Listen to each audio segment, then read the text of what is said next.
And new intro. Love.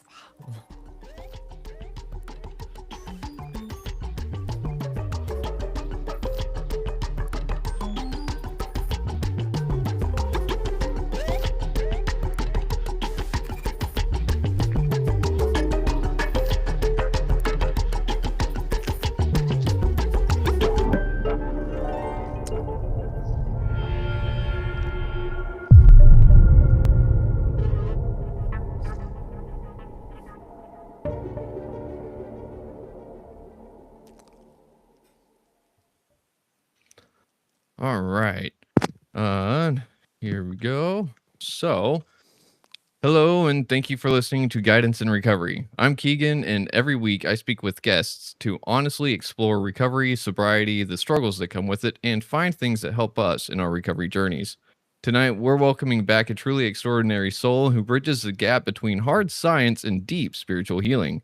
Dr. Jeff Feinman is a molecular biologist, a UPenn dual degree veterinary graduate, and the founder of Holistic Actions and author of Path to Pet Wellness. With over 40 years of experience spanning conventional veterinary medicine, homeopathy, and energy healing, and training at Eckhart Tolle's School of Awakening, he doesn't just treat animals, he heals the energetic bonds between us and our pets. So it's good to have you back on the show, sir. And I gotta ask, what myth are you wanting to bust today?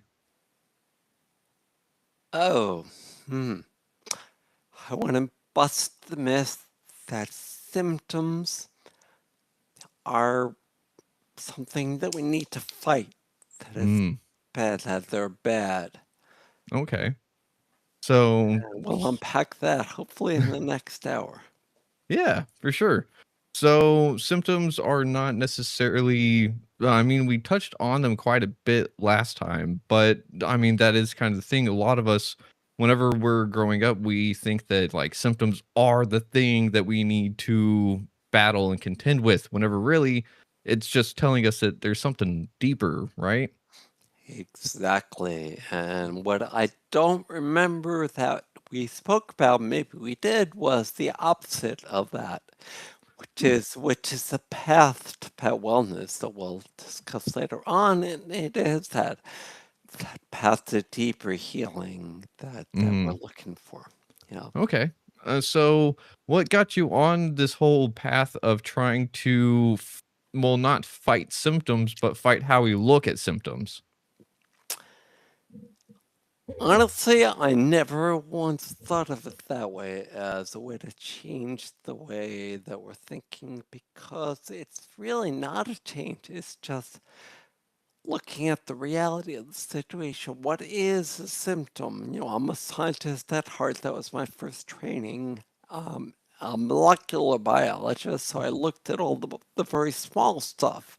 Mhm. Well, that small stuff is just part of much, much, much more bigger stuff that we don't know about. I mean, forget about the fact that we're living and we have no idea why we're living and we're healing. Mhm. And, you know, we make inflammation an evil, but yet we heal because of inflammation. So all I'm trying to do really is reframe. Uh, just think. We'll say Yeah. think different. Yeah. Reframe everything is what I was going to say. Is basically I don't. If it's not an acute accident or an acute problem that Mhm. needs to go right to the ER, which there are some, Mhm.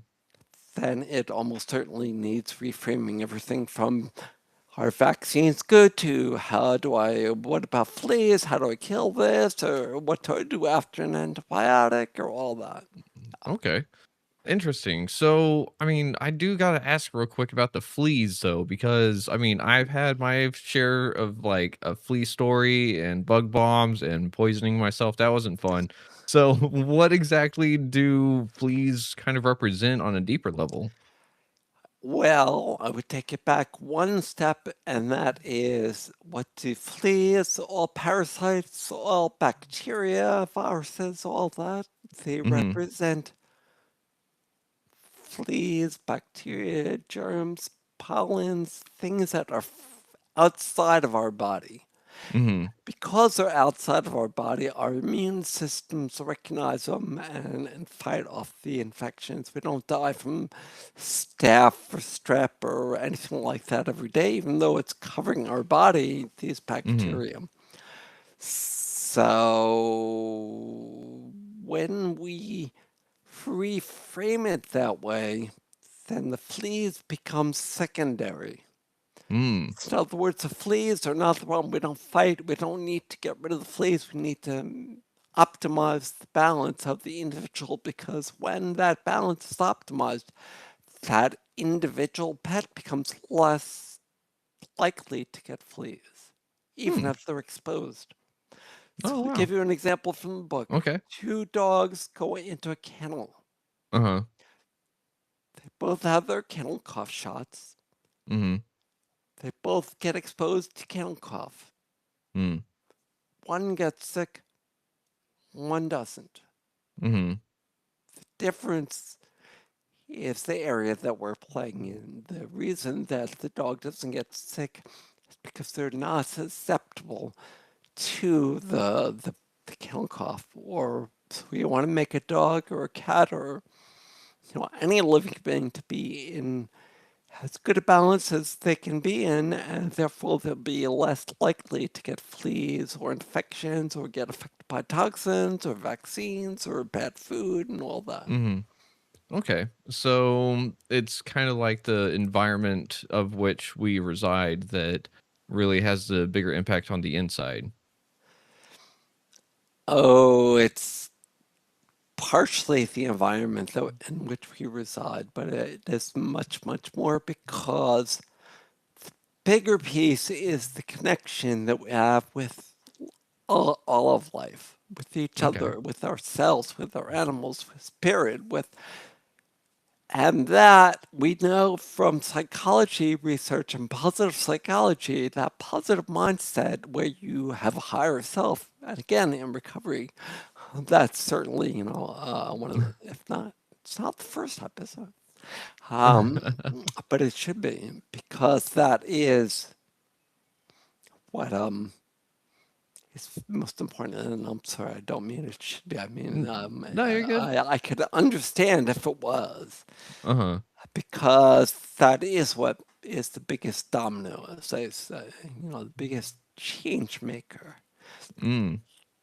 Once you realize you're connected, once you're connected in spirit to your animal, to yourself, to whatever, then recovery and health follow, because Hmm. balance is going to follow.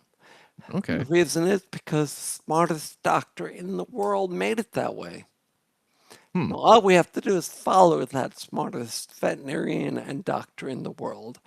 Mm-hmm. And all of the indigenous people and all of the people that are long lived in blue zones throughout the world, they all followed Dr. Mother Nature. Mm. Okay. Ooh, I love that kind of reframe because it is one of those things where I feel like a lot of stuff has been lost in like especially Western medicine because we tried to not necessarily make sense of it, but put it into pill form or something of the sorts to where it's I don't know. I'm not the biggest fan of pharmaceuticals, but it's one of those that people seem to think that it can be something that's done fast, whenever really sometimes it does take a little bit of slower work to achieve a bigger result, I think. And that is a huge factor.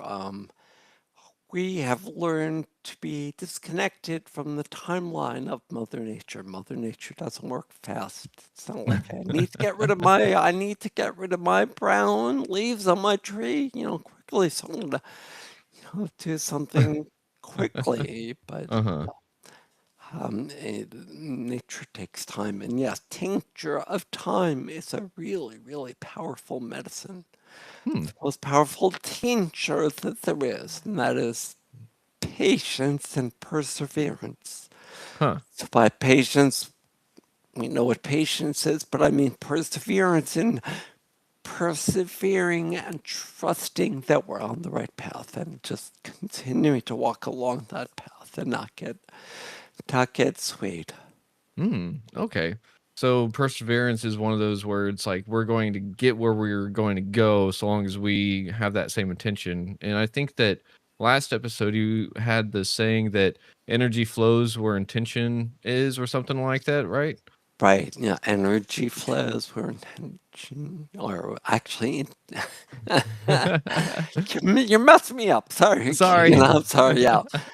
Basically, that our, let's take a step back. Basically, that Okay. our thoughts are a form of energy, and our intentions, our thoughts, energy follows that.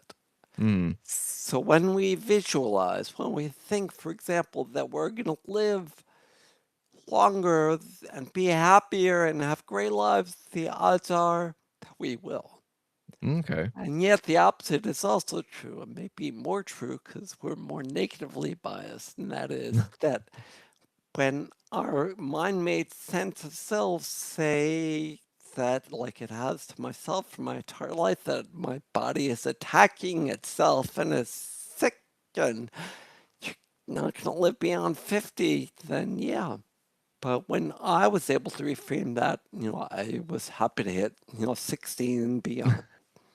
Yeah. Well, And I have to say it, the trees helped me there because, that part of that connection is you begin to get feelings and downloads and, hear things in your head. And I heard the trees tell me I'm going to live to 105. oh wow. So I told them I will hold them to that. They'll be around to see it. Yeah, that's fair. Speaking of trees and all this kind of like healing work, it just reminded me of the I think it's the 1,000 year oak over in Sherwood. Did you hear about that? No, no. I mean, I've heard of the tree, but not, no. Why? What happened? So I think that they declared it officially dead because it Uh, didn't have any like bloom this year because they were trying to do different things to it to help it live longer, and they actually accidentally inadvertently made it to where nature couldn't do its thing to help it keep living. So, it sounds about right. Like, we get in nature's way sometimes because we want things done quickly and to also be aesthetically pleasing of sorts too. So, exactly. yeah, it's a big bummer. So, Sad. That is sad. And you're right. That's a great example of what can happen when you interfere with the symptoms, which are the natural workings of the body.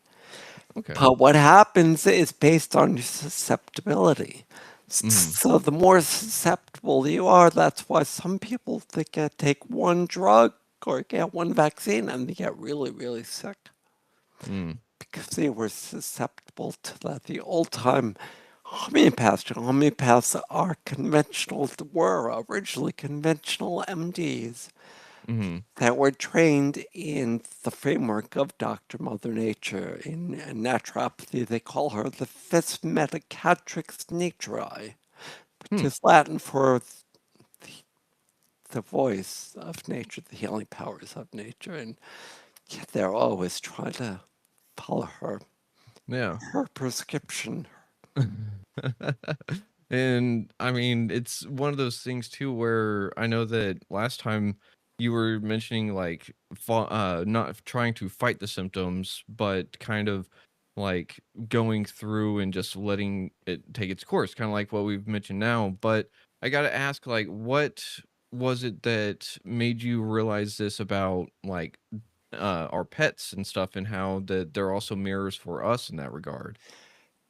Well, I guess the answer starts with I realized it myself after 35 years of scary undiagnosed symptoms. Hmm. I knew that I had to separate my symptoms from my life. Okay. If I hadn't, I wouldn't have become a veterinarian. I Mhm. wouldn't have had a 41-year career. I would not have been happier now at 65 than I was at 55. Um, yeah. Okay. And so, I mean, whenever pets come into play though, they're kind of the would you say that they're the best thing that can like show us ourselves without us having to have that harder outlook or I something of do, the I sorts? do. That's a great way to think about it. And a good example might be the canary in the coal mine. Ooh, okay, yeah. The canary is the one that suffocates first before someone else does, and They that's their died. They signal to get died out. from a gas leak. Yeah. Yep. Mhm. Yep. Okay. Exactly. So for someone that's in like let's say trauma recovery, how could someone use their cat or dog to kind of sit there and get a glimpse of what they need to recognize in themselves to move through stuff? Oh, that's a beautiful, beautiful question. And the answer is the L word. L word. Love, love. Ah. Because we, all of us that already love our animals can love them up even more. And the more time we spend in that space of love and connection, the happier we are, the more our diseases remit. And again, I'm speaking from experience because I run outside now with my dog when a few months ago I could not. Oh wow. So you're even feeling better than what you were last time we spoke, I assume, right? Oh, I am a lot thanks to Maya. I don't think Maya was around. Was she around? I think that you had mentioned that you just lost a dog recently before, and you were in the middle of transitioning to getting a new dog. Yeah, I think you're right because when we spoke last, the book hadn't come out yet, and the book Mhm. was basically inspired by the dog that we lost. Oh, man. So, why don't you tell us a little bit about the book and how Path to Pet Wellness, can come into play for those that are trying to better themselves and their pets?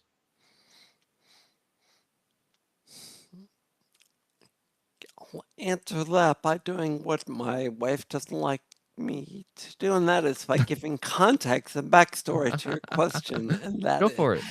so I started in 2023 when I was outside working. That was actually around the time the trees were starting to tell me what to do. It was bossy trees. But I also got a idea in my head, and now I know how and why, but I got an idea to start researching I was learning about positive psychology Okay. at that time.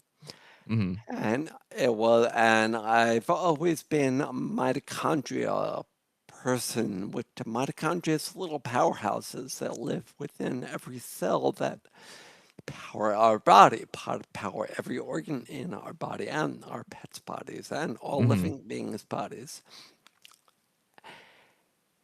And what I was seeing, what I was learning was that positive psychology would actually give your mitochondria an upgrade. You would actually be Hmm. able to operate better. But that work was never done in dogs, or had not been done in dogs, except what we have been doing online with the holistic actions community for a number of years. Mhm.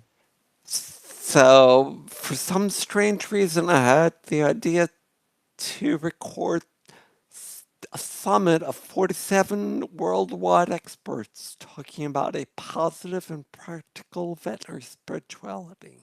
Huh. So the PPVS summit went live probably that fall,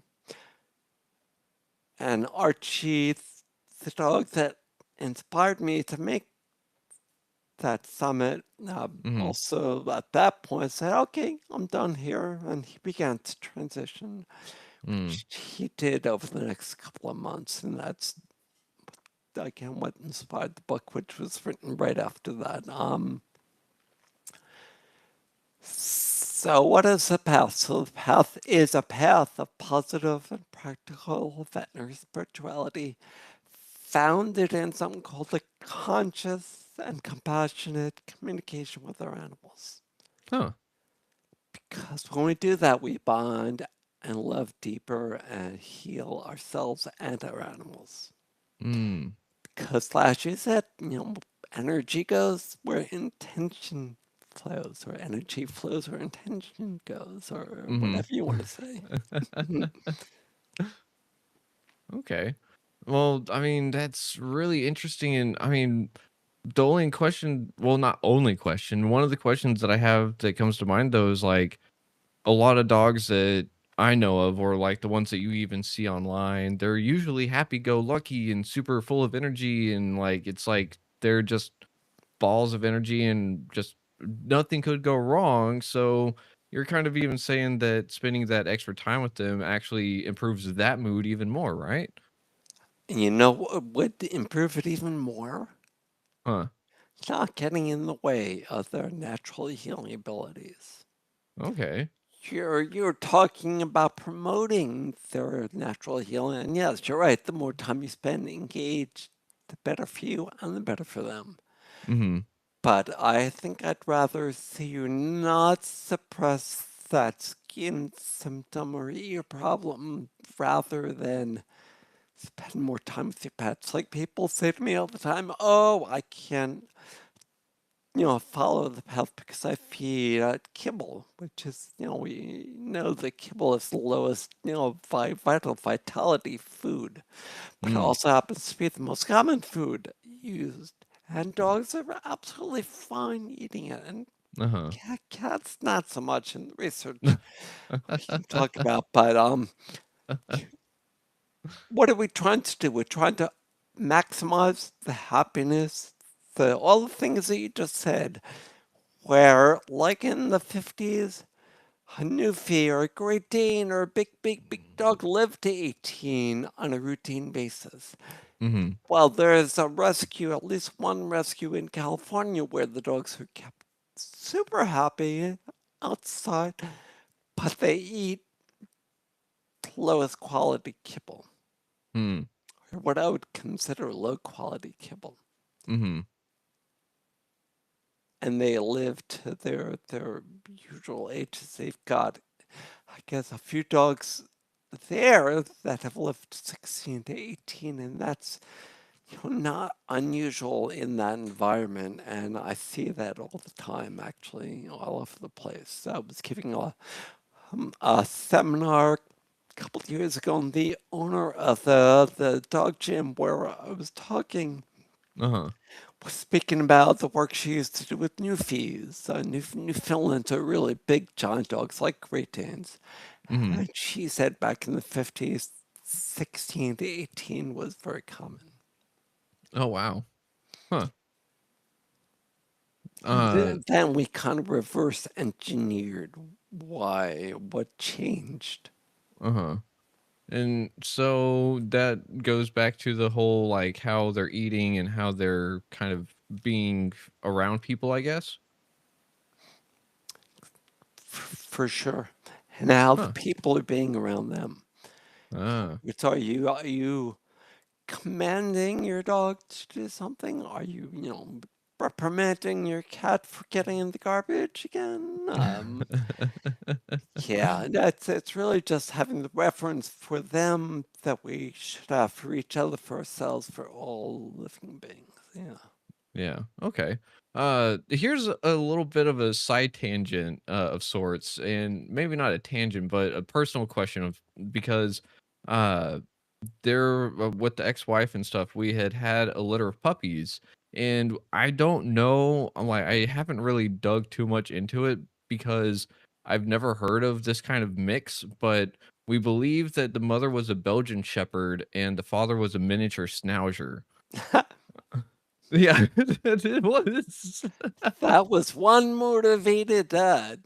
It was yeah, and it was weird because, like, I've never seen, like, a litter of puppies be that happy. It was, they were super duper happy, and, like, they never really fought, they never got into, like, fights or anything. It was weird, but they could also jump, like, they had springs in their legs. It was crazy. Is that an actual, like, breed that's out there, or was that just you don't know? No, no, I've never heard of it before, and it's a great mix, and I'm wondering how big the dogs were. Do you know how big the dog has got?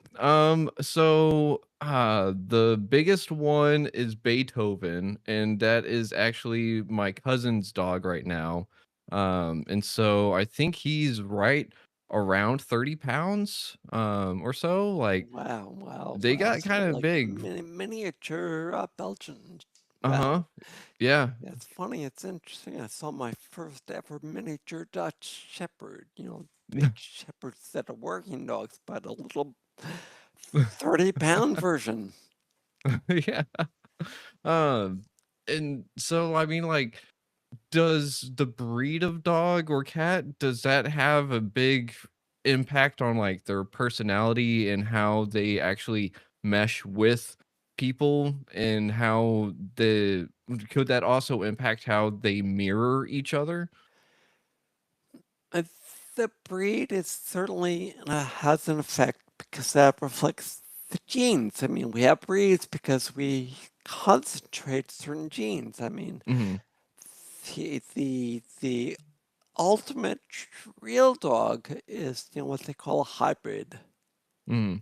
And in genetic terms, that's just a mixture of breeds. I mean, I have a hybrid sitting right here, and I had her DNA done, and they said, well, she's this and this and this and this and this and this and this, and 30% we can't figure it out.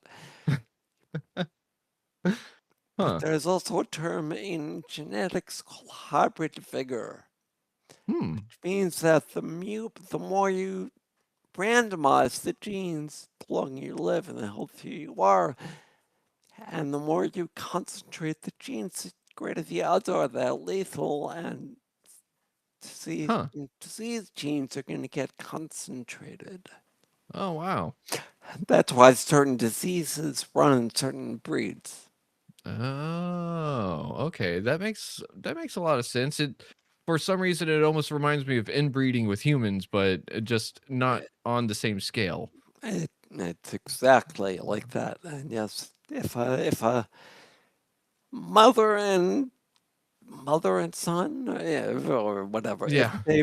they have been known, like they didn't get them spayed or neutered fast enough or not separated. Yeah, in fact, spoke with someone today who just had puppies Huh. unexpectedly.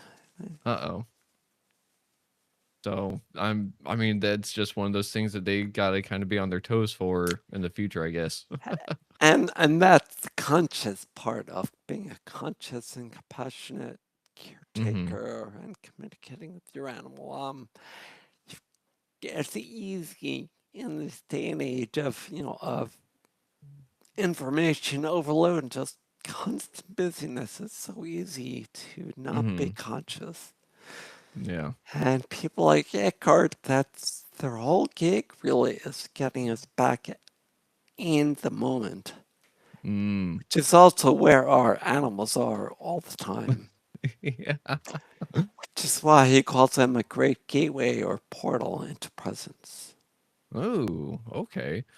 That's really cool because it kind of somehow reminded me of that saying or that internet meme where it's like I'm living in an age where like there's all this information, all this stress coming at me, and I have a brain that's designed to eat berries in a cave, you know? Exactly. We're very disconnected from what our bodies are built for, which is to be outside and to be moving and collecting berries and, yeah, farming, Uh-huh. So revitalizing our soil. uh-huh. And so one of the things I gotta ask is like, do you suggest like outside time a lot, especially with your pets? Because I mean, being indoors and AC is nice whenever it's super duper hot outside and stuff, but at the same time, there's just something about being outside that you can't really replicate on the inside of like rock wall and like just constant shade and all that stuff, in my opinion, at least. And I think your opinion is scientifically well verified. And yes, being outside is a huge, huge, huge part of Dr. Mother Nature's prescription. Being outside, being engaged, listening to the birds, looking, smelling the roses. Yeah, it's the number one tip that I've got for anyone that has an acute issue with their dog. And I'm thinking now of the person I just spoke to, his dog was vomiting, and I suggested to go out for a sniff walk. They Mm. came back, the dog was fine. Huh. And And the reason is that when you do that and reconnect with them, and they reconnect with their environment, they are upgrading their mitochondria and their energy flows to the body, so they're able to work better. oh, okay. So is that kind of like the same aspect of like how I've heard that it's really beneficial for humans to even just take a 10-minute nature walk or something to spend time outside because it there's something to it, and I guess there's a lot of different reasons, but like you just said, the mitochondrial upgrade, does that happen to people as well, just being outside? It sure does. And, whether you want to call it forest bathing or grounding or whatever you want to label it, Uh-huh. being outside is, just sitting down. People say to me, my dog can't walk or I can't walk, so just go do what I do, which is go sit out on the ground while your dog either plays or doesn't play. Mhm. And yeah, being outside is great when you're able to weather-wise, but there are ways to also bring the healing effect from the sun inside. Hmm. Okay, so, like, opening the windows or something? Opening the windows, there are companies that make red light therapy mats that simulate different wavelengths that you get from the sun. So, Huh. like for example, we love the anima soul. Yeah, Mhm. anima as in anima mundi, soul as in sun. We love their blankets, which I've never seen before, that Huh. basically cover the dog like have you ever seen a thunder shirt? Or a dog Uh, wearing a vest or a harness, yeah, yeah, a yeah. whole body thing.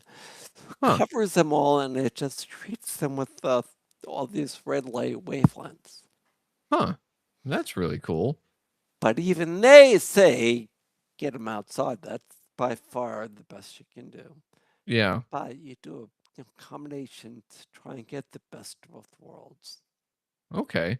That kind of reminded me of like whenever I'm going through the SAD, the seasonal affectionate disorder. It's like, all right, I know I need to take my vitamin D because I'm not going to get enough sunlight, and it helps with the neurochemicals and stuff like that.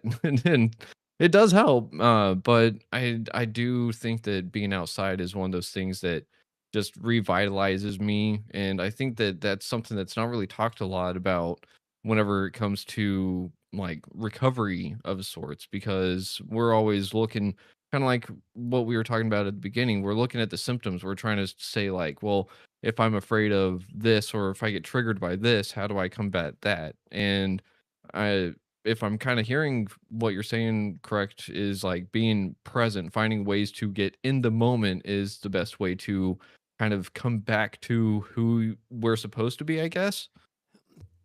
That that really hits a nail on the head. And yeah, it's what Eckhart calls just come to your senses. Just come to your senses, huh? Yeah, so just see or close your eyes if you don't want to, if you don't like visual input, but listen to the birds, smell the air, feel to your body, but try to get out of your head as much as you can. And Mm, it really is a practice. okay. So did you have to get out of your head before you started hearing the trees? I did actually. Huh. And nobody ever asked me that before, but yes, that was right in the midst of my first, I've now done two, but the first go round of Eckhart's School of Awakening. So I'd been listening every day to Eckhart talks, and yeah, School of Awakening started a couple of months prior. Huh. That's really cool. Did you have to like kind of talk yourself into like, I'm not going crazy. This is actually the trees talking? Not really, because I already knew that, that I was gonna question it no matter what. I mean, Mm, there's a podcast run by a guy that had an NDE, a near-death experience, mm, but he explained it all away. mm. Ouch. Because he's an MD, a scientist, he's got a brain full of information like I do, and yeah, I knew that I would be inclined to explain it away if I just didn't do what I teach, which at that point I wasn't teaching directly, but that is the resiliency framework. And the middle part, or I'm sorry, the first part of the resiliency framework is listen, then accept. Ooh, okay. Ah, man, that's crazy because, like, being up in our heads, we can explain things away and we can make ourselves believe or disbelieve. And I guess that's kind of where that positive psychology comes back into play too, right? Right, Um, and so you already knew that you were going to question it, but you didn't reject it. You actually questioned it, as in, like, what does it have to inform me? Not why am I hearing this kind of stuff, right? correct. Okay. And so, I mean, can you hear like house plants or something like that too? Not Nope. this rarely ever happened to me. I mean, I've heard my dog Okay. a couple of times, my deceased dog, but yeah, Mm. and for a lot of us, it's a feeling even Mm. more than hearing. Oh, okay. Some people hear it, some people see it, some people, those are the clairs, like clairvoyance, and yeah, Uh-huh. Okay. it depends on the individual. But that's Ah. the woo-woo world, and we're trying to stay in the scientific world. Uh-huh. But yeah, keeping your mind open to the Mhm. possibility that millions, thousands of years of civilizations, I was going to say millions, but it might be millions actually. That's wrong. Uh-huh. That we're not all connected. That we're not able to actually, if we listen hard enough, hear the trees. Mm. I can Yeah. tell you a little story, and I forgot the punchline now, but the trees told me a joke the year after that. Oh, yeah? And when I called them on it, they said, we have a sense of humor too. It's like, okay, something like barking up the wrong tree. Oh, no, that's right. This dog was sitting outside, and I was sitting right next to him, next to the tree, and the tree said, "Don't sit so close to me." It's like, Huh. what? It just didn't want company? It was joking. It said he was joking. Oh. That's too funny.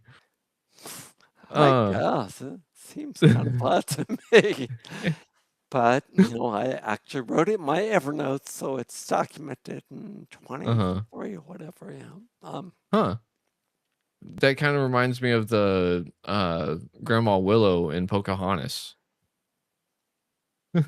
She has that sense of humor, but at the same time, like going to be compassionate and trying to help you through your woes. And at the same time, just like gives that prescription of like, hey, just kind of listen to nature and follow what needs to happen. And I can, I was going to say guarantee, but virtually guarantee that every grandma, every Native American or other indigenous grandma, which is usually the wisest people of the tribe of people, would Hmm. say the same thing. Fair enough. I would have to agree on that. Um, and I mean, oh man, I had another question. It was so we were kind of talking about the woo woo of like trees and plants talking, but have you seen that those people that will like hook up electrodes to trees and like it'll start playing music and stuff? It absolutely, for sure. And Keegan, I may have said that, but it's not that I'm not firmly in that world. I mean, there's a woman that's a doctor of plant biology that has started something Uh-huh. called echo fluency. Echo fluency. And in South Dr. Van Diaz, she's in South Africa, in her class, we learn Huh. to communicate with all life, including our own microbiome. Whoa. That's cool. Because that respect and reference that I talked about, applies to all of us. Uh-huh. Huh. Okay. And our own microbiome, that's crazy because like we're like 80% other bacteria. That's crazy. You would think it's overwhelming, but I think the application is simple. When you want to get better, you can just talk to your bacteria, say, "I'd like to get better, please. I'd like to Huh. stop feeling all this indigestion, please." But it helps a lot if you do it a lot and you actually believe that. And this is Uh-huh. the last part of the resilience framework that I Mm. was saying. That Huh. is trust. Oh. Trusting the framework that basically governs the dynamic equilibrium that all life lives in, that is governed by energy, that is run by energy, and that we would all not be alive with energy. And energy is the one thing that is not part of the conventional veterinary curriculum. Mm. Yeah. That's why what you see as woo woo, which is energy stuff, is outside the conventional paradigm. Yes. Uh-huh. Okay. And so you help people bring this like to light, and I guess do you do that with your book, right? Path to Pet Wellness? That is what the book is about. The book is written for somebody going from JFK to LAX to pick up the book. They read it, they put it down, finished by the time they land, and they have a whole new perspective. Huh. So yes, and then we, Okay. we have an online uh, community where we support people in walking the path to wellness. Okay. And where can they find that online community and the book and all that? The book is Amazon, Barnes and Noble, or wherever you buy books. Okay. The online place is holistic actions with s.com. Awesome. That's it. Amazing. And at the end of the preface, I think it is, to the book is a QR code that gives a large amount of references, resources, including like 1 month of aging. Oh, okay. That's cool. Yeah, and we have a free course that will get you everyone that hears your podcast can sign up for free. Oh, nice. Well, thank you for that. That's awesome. And I mean, it's just going to be really cool to see how other people healing themselves and working with their pets healing is going to change the world, right? Because uh so many people really do view their pets as an extension of their family, if not just part of their family and or themselves. So it's crazy to think that we may sit there and think that the only way that they can get better is take them to the vet, but we can actually do a lot more for themselves and ourselves than what we initially think. For sure. And empowering yourself is a huge part of the whole process. And the Mm. process is, what we discussed before that scientific wellness, where the last P is participatory. Because Ah. it's well known that the more we participate in our animals or our own care, it's well known that we'll have more successful treatment outcomes. Ah. That better things happen the more you get empowered. Huh. That's why the subtitle is The Holistic Vet's Guide to Thriving Pets and Empowered Pet Parents. Ooh, I love that. Empowered pet parents. And I mean, it's really cool that you even did all this and brought it to light because it sounds like it's something that was largely not necessarily swept under the rug, but just something that a lot of people didn't really put two and two together yet. They are. It's happening, and there are books like James Nestor's Huh. Breathe, and books about the power of prana and pranayama and the breath, Mhm. and the connection between art of living and the breathing they teach, and Yale University, who's using their methods to decrease stress and increase test scores of students. Huh. Yeah, there's a Wow. lot, and I feel very in this part of why I'm better now than I was when we spoke a couple of years ago, and that is we're living in a time when science and spirituality are really coming together. Mm. I love that. Yeah, it's like And Dr. Tony Nate. Oh, yeah, I forget his last name. Nate wrote "Consciousness is all there is," mm. because what we're talking about is a different paradigm. Mhm. We can just swap out the word consciousness for energy Mhm. or spirit or Uh-huh. love. Mhm. But Yeah. regardless, it's all there is. Yeah. And I'm right there with you and them because it's one of those things that like in my own experience it's kind of like there's something tying everything together in some weird ways that whenever like science is really cool, don't get me wrong, without it we wouldn't have this kind of conversation right now, right? But at the same time, we can't ignore that other aspect of things that can't be measured in the ways that we're used to measuring because science to me is like the let's prove it wrong to make sure that it's right, and then spirituality is more like let's just see what's right until it doesn't feel wrong, I guess. That right? Oh, I got it. I see what you're saying. The way I look at it is that there's one way of looking at the world, and we've been looking at it differently, and we're just used to it. Yeah. We have a Yeah. couple hundred years of, getting rid of symptoms and not working with nature, and that was the way it was in the 1800s and before.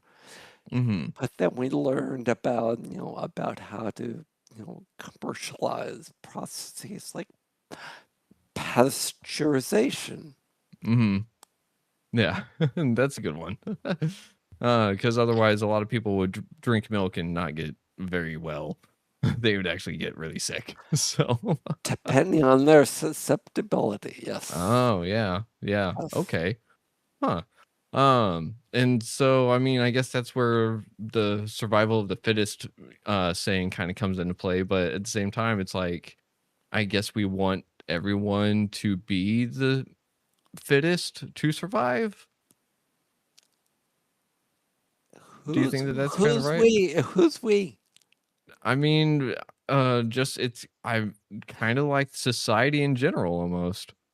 I'm not so sure I'd agree with that. Really? I think it Okay. is the biological imperative to be as good as we can be. Uh huh. But I think we've lost touch with how to do that. Mm. And that what society really wants is for you to become famous and a celebrity, make lots of money and have lots of power. And Mm. yeah, being happy is not part of that. Yeah. Or it may not be part of that. Yeah. Okay, so I do agree with you. So I'm just curious, I wonder if like our definition of fittest or like society's definition kind of got skewed and twisted along the way. Yeah, I guess that's one way of looking at it. Because the saying was originally designed to relate to breeding. Mm, That the animals that were the most capable, that were the most survival oriented, were the ones that bred and survived. They were survival of the fittest. mhm. So yes, I think you're right. It Huh. needs a little bit of reframing, maybe. I have to think about that. uh but it's so weird that like spirituality and science are coming to bridge again, or maybe again, or maybe for the first time in some generations at least. But it's interesting because again, so many people are just set in the ways of like, if science doesn't answer this question, then it's just the hoo-ha, it's hooey. Like, it doesn't actually hold any bearing on some stuff, right? But there's actual studies that will kind of show otherwise, right? But for sure. I mean, you can always find studies that will verify Huh. almost everything, but yes, for for sure. But I think that science is making a resurgence. At the end of every one of those 47 talks that I mentioned, it ended by asking, what can Gen Z do next to move in this direction? Hmm. Okay. And Huh. it turns out that actually they're intuitively moving in that direction. Hmm. Is there a lot of people that are trained from being on the phones and screens? Oh, yeah. And are those people? Maybe, but the odds are great that the people that are leading us are not those people, Yeah. or are a subset. Subset. um. Go ahead. I'm just, we talk about the disconnect that's happening, and I guess I go back to thinking about being in the airport, and there was a little 8-month-old kid crying in her stroller, and the first thing she got was a phone. Oh. Huh. Like, why is my kid crying? Like, phone doesn't know that. Well, no, she gave her a phone to distract her. Oh She no. started That's getting trained already to look yeah. at the phone for those positive, Uh. neurohormones, the dopamine hits. Yeah.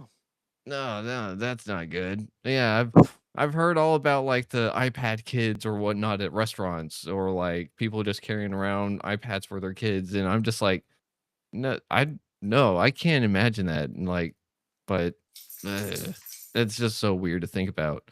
Um, and so I mean, do you think that some people in like the Gen Z and stuff are actually going to become more of like a curse breaker or like a cycle breaker of sorts?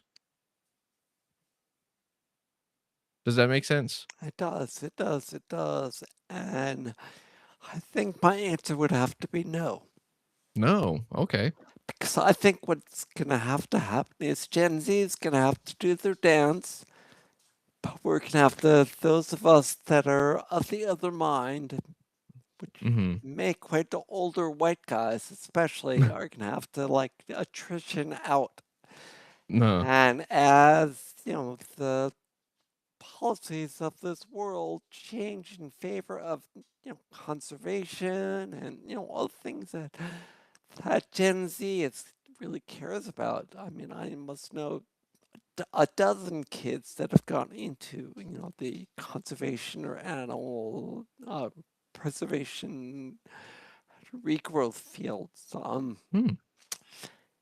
Yeah, but the money, power, and direction of our society is still not controlled by them yet. Yeah. Yeah.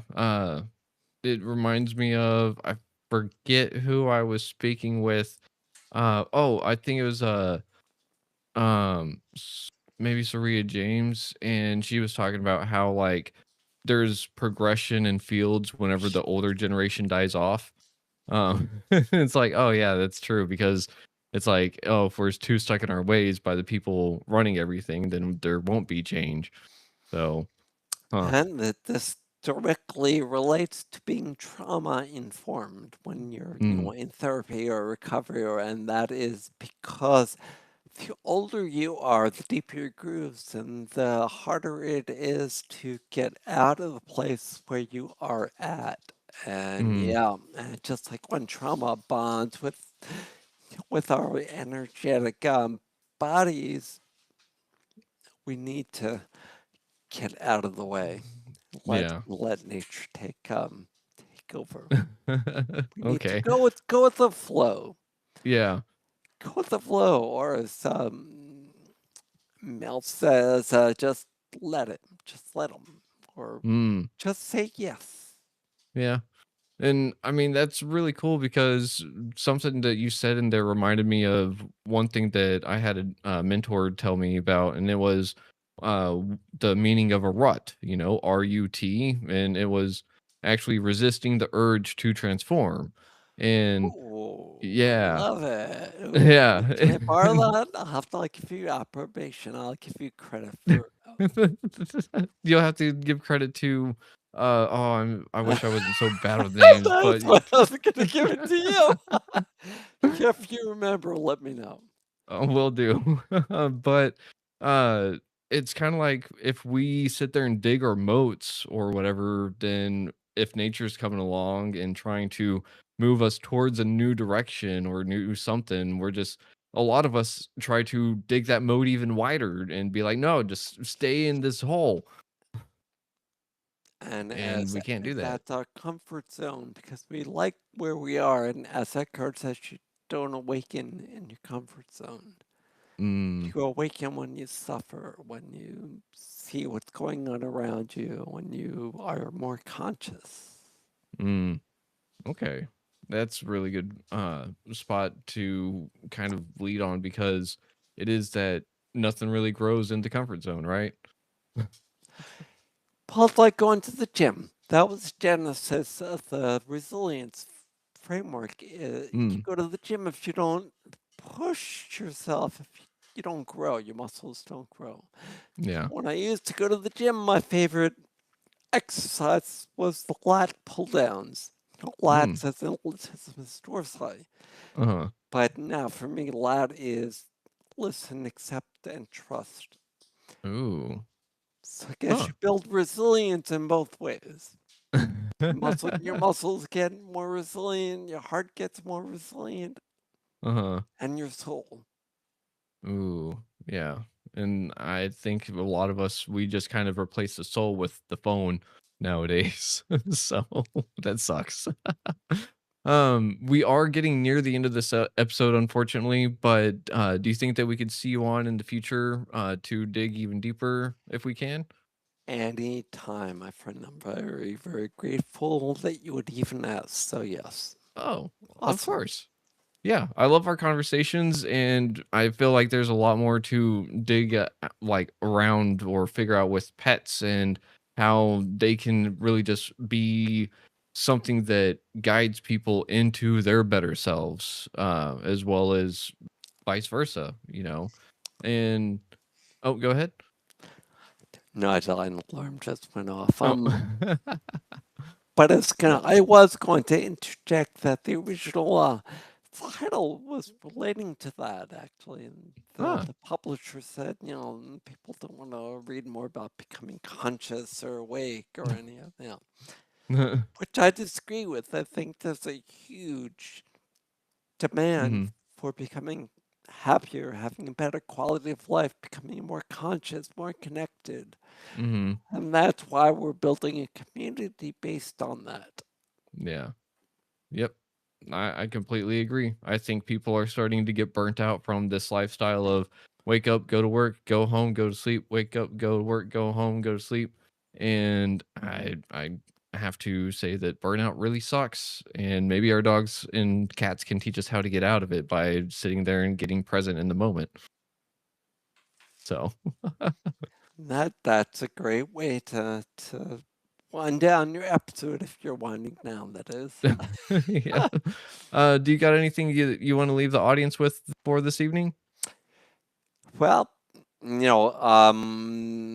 just I would love you to join us, in our online community. I'm not sure when this episode is going to be out, but we are opening up what I call my mentoring membership, which is a membership where we get to have a direct one-on-one conversation once a month, Okay. as well as a bazillion other things that keep us all connected. So yeah, so that'll be June 21st, 28th. But after that, the community is always open, and anyone can learn for free. Awesome.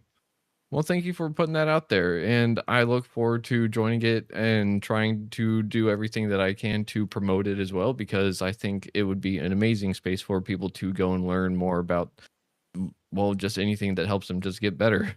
So, Dr. Jeff, I gotta say thank you for being on Guidance and Recovery tonight. And I just can't wait to speak to you again. And maybe you'll have another book out by the time that we speak or something. Very, very, very, very doubtful. But yes, thank you, uh, thank you, thank you, thank you. Of course, of course. And everyone else out there, thank you for listening to Guidance and Recovery on WDJY 99.1 FM. And as always, try to love yourself, love others if you can, and you got to love yourself first. If you're having a mental health crisis, you can dial 988 or text 741 if you don't want to pick up the phone and talk. And if you're in the LGBTQ plus community, you can dial the Trevor Project up in Canada. And just try to be your favorite version of yourself today. And we'll see y'all next time. But until then, just what was that? LAT, listen, accept, and LA, trust? listen, accept, and trust, and become the person that your dog already thinks that you are. Oh, yeah. That's a good one. So, everyone out there, be the person that your dog thinks you are, because you're that person already. So, we'll see y'all next time. Much love. Oh, Sean.